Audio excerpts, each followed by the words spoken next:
Yo guys, kita balik lagi di channel Tokusatsu. Oke, jadi sudah di judul ataupun thumbnail dari video ini. Jadi di sini kita bakalan coba, iya, sudah di judul. Jadi di sini kita bakalan bikin video lagi tentang podcast atau podcast call.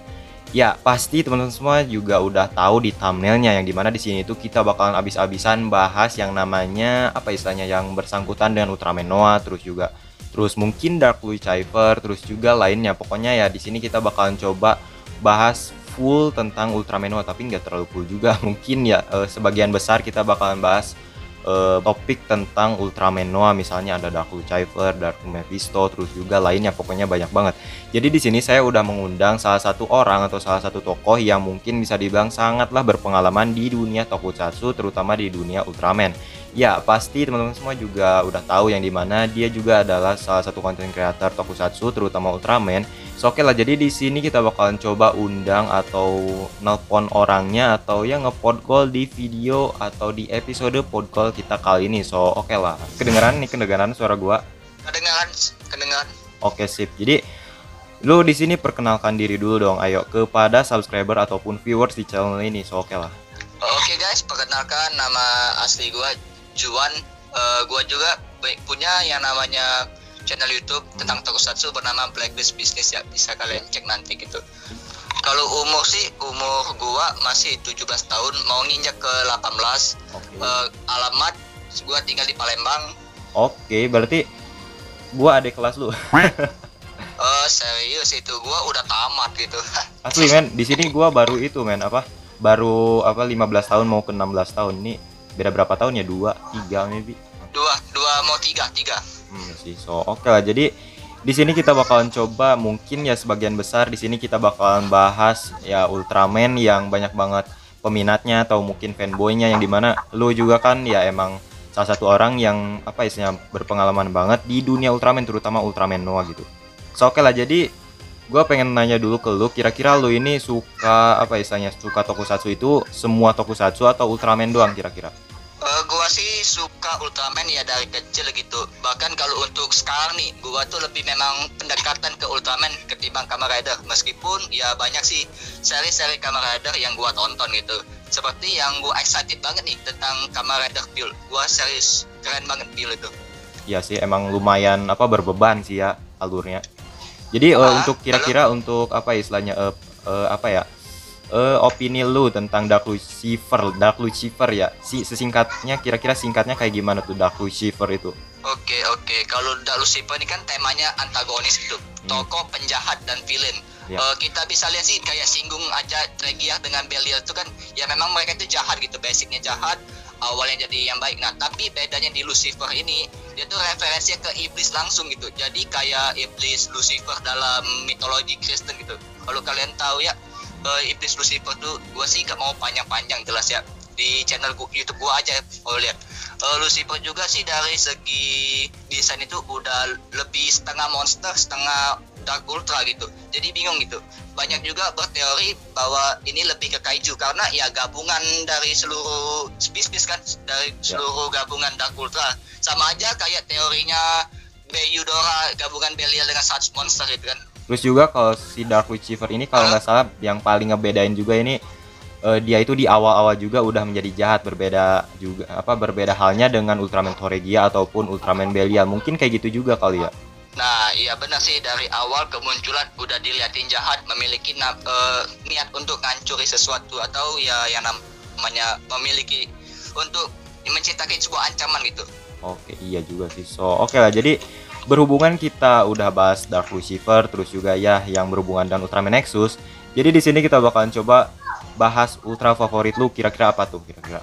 Ultra favorit gua ya pastinya ya ultra favorit gua nomor 1 Ultraman Noah. Dikarenakan kalau kita nih, gua sih jujur gua awalnya fanboy 3 gitu, tapi pas gua semakin tahun ngikutin atau suka dengan 3 tuh agak boring gitu, karena pengangkatan karakter 3-nya tuh ya kurang gitu untuk setelah serinya. Beda kalau Nexus atau Noah gitu, meskipun ya serinya dibilang gagal atau juga ya jalan nongol, tapi ya konsepnya tuh loh, konsep untuk Ultraman Noah yang temanya ikatan tuh dipakai terus sampai sekarang, sampai era New Generation ya. Itu konsep ikatan atau Kizuna gitu kalau nggak salah pernah dipakai di serialnya Rubu juga ya kalau nggak salah. Nah itu paling kental tuh di Rubu memang ikatan. Ikatan gitu. Dengan kekeluargaan kan si ya Rubu itu kan lebih ke kekeluargaan dengan ikatan keluarga kan ceritanya. Oke, jadi ngomongin Iya, soal iya. Ultraman Noah nih ya. Kira-kira nih ya, lu kan pasti udah apa istilahnya udah nonton bukan seri sih, movie-nya Ginga S. Nah, di situ kan ada Ultraman Nexus yang disegel sama si Etelgar. Nah, kira-kira itu gimana ceritanya? tahu, Itu ya. emangnya Ultraman Noah ataupun Nexus itu kenapa bisa apa istilahnya bisa disegel sama si Etelgar? Itu kira-kira gimana tuh ceritanya? Oke, jadi kayak gini ya, bro. Apa tuh namanya?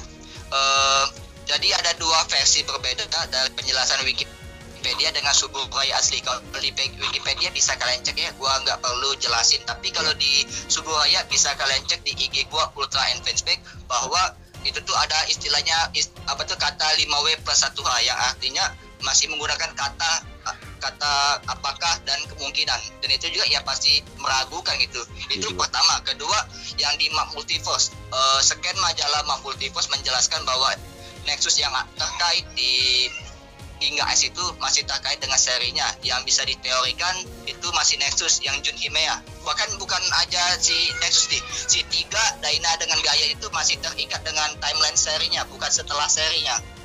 Oh, jadi berarti ini apa istilahnya universe-nya itu timeline-nya itu mungkin lebih ke apa ya, timeline si Himea pas di series itu, bukan setelah series gitu mungkin. Iya. Oh, jadi Iya, itu untuk Himea ya. Kalau jadi ini atau ini juga apa tuh yang si 3 kita bilang 3 aja ya. Si 3-nya kan gua bilang kalau terkait dengan timeline di serinya. Nah, kalau kita lihat di serinya tuh ya, si sudah 3 si Daigo Madoka tuh berubah jadi 3 di final episode final Odyssey kan, ini kan nggak bisa lagi kan si Daigo Madoka jadi utama 3. ya. Nah, jadi kesimpulannya tuh si Etelgar tuh nyulik 3 di pas timeline sebelum terjadinya pertempuran final Odyssey. Oke, jadi aduh lumayan rumit juga ya ini kalau misalnya para bocah-bocah nonton, aduh auto sih. Ya sih memang cukup diakui kalau yang namanya timeline atau universe-nya Ultra Series itu lebih rumit ketimbang Kamen Rider. Karena kalau Kamen Rider tuh dia meskipun berbeda universe, berbeda dunia, tapi lebih kayak bertahap. Kayak juga dari 2000 ke 2001, kayak gitu ke 2000 ke 2002, ya kayak gitu ya berurutan. Jadi kalau misalnya Kamen Rider itu kan ya walaupun multiverse tapi lebih enaknya itu misalnya dia di era Heisei terus juga ke era Heisei fase kedua atau Heisei akhir itu kan berurutan ya, setiap series itu bertahun-tahun, misalnya 2001, 2002, 2003 gitu. Lain halnya dengan Ultraman yang mungkin agak acak-acak itu. Ya random banget emang. Yang dimana Ultraman 3 itu kalau nggak salah setup setup tahun seriesnya itu kalau nggak salah di masa depan kalau nggak salah ya. Kalau untuk di zamannya memang di masa depan di tahun 2007 sampai tahun 2010. Oke, nice banget. Gua jadi pusing, aduh. Oke lah. Terus juga sih kalau untuk Gaia nih menurut gua timelinenya masih Gamu Takayama, karena kalau kita lihat map multiverse-nya tuh memang terkait di seri timeline serinya, bukan timeline kayak of Origin Saga atau juga Superior Egg Brother. Bisa kalian cek ya map multiverse-nya. Iya juga sih. Oh iya, gua juga pernah lihat di di account IG lu yang image-image tentang multiverse Ultraman gitu ya, yang Ginga S. Iya. Dan buat teman-teman yang istilahnya pengen ngepo-ngepoin tentang rumor-rumor ini atau fakta-fakta ini tentang Ginga S, terus juga Dark Lucifer, aduh. Kalian bisa cek link channelnya Blacklist Business di link yang ada di deskripsi video ini, mungkin bisa membantu juga ya buat teman-teman yang kepo. So oke lah, jadi aduh pusing banget. Asli man. Berhubungan gue udah pusing, jadi di sini gue bakalan coba lontarin pertanyaan selanjutnya aja.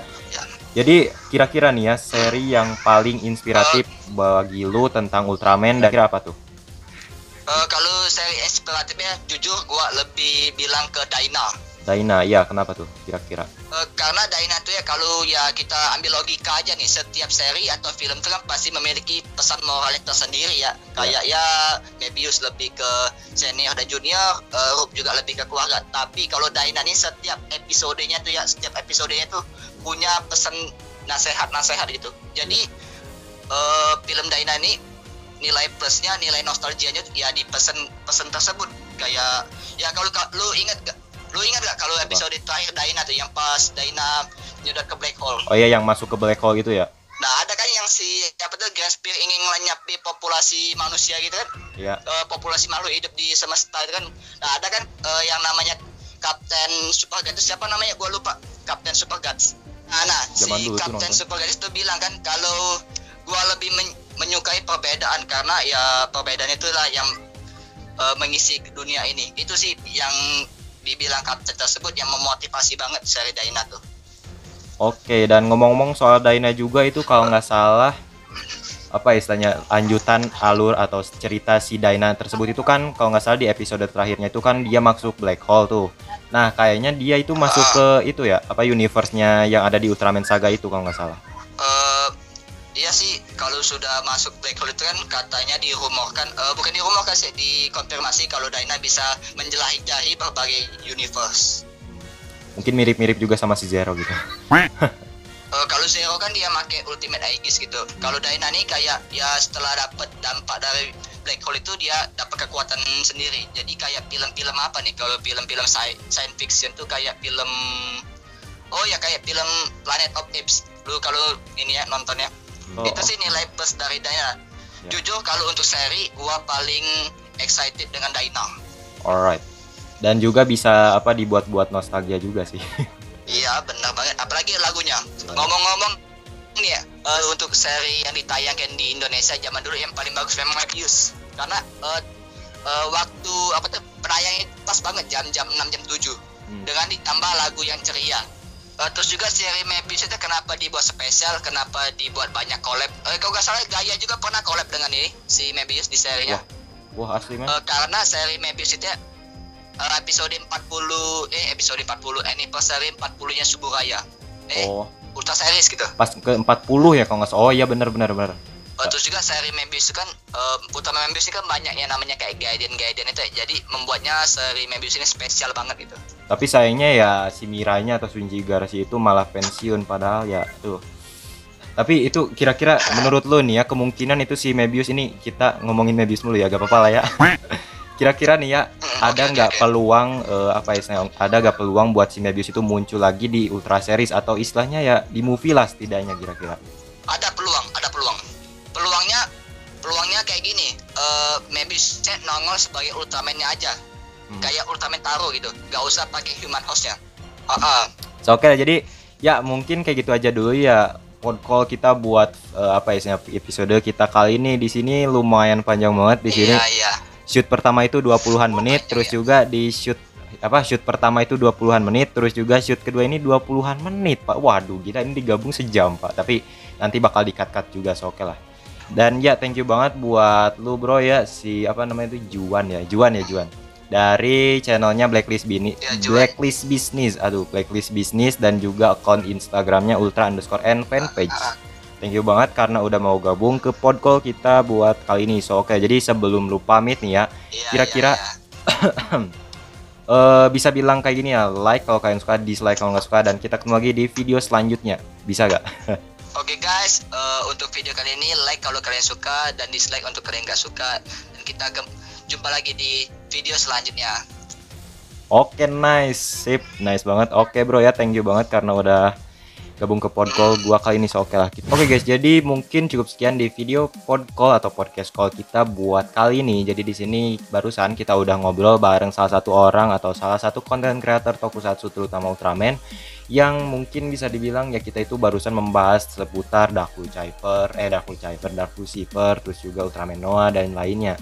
Dan ya jujur saya lumayan baru tahu juga, atau ya mungkin di podcast kita kali ini kita mungkin ya bisa mendapatkan pelajaran atau info-info yang lebih lagi lah ya. Dan ya banyak manfaatnya banget sih kalau misalnya teman-teman nonton video ini sampai habis. Ya pokoknya mantap sih kalau misalnya teman-teman bisa nyimak. Dan ya kalau misalnya teman-teman kurang mengerti ya silahkan cek link yang ada di deskripsi. Di situ ada channelnya Bang Juan atau Bro Juan dari channelnya Blacklist Business, atau mungkin pengen sekalian ke account IG-nya atau akun IG-nya kalau nggak salah Ultra N fanpage ya kalau nggak salah, silakan aja cari di Instagram. Di situ ada ultra_n_fanpage, di situ ada. Oke, so jangan lupa follow dan juga jangan lupa subscribe channelnya Bang Juan atau Blacklist Business. Oke, jadi kira-kira buat teman-teman semua, kira-kira nih ya buat kedepannya kita bakalan undang siapa lagi nih buat kita ngobrol di podcast kita kali ini. So oke lah, jadi ya like kalau kalian suka, dislike kalau nggak suka, dan kita ketemu lagi di video selanjutnya. Dan satu bilang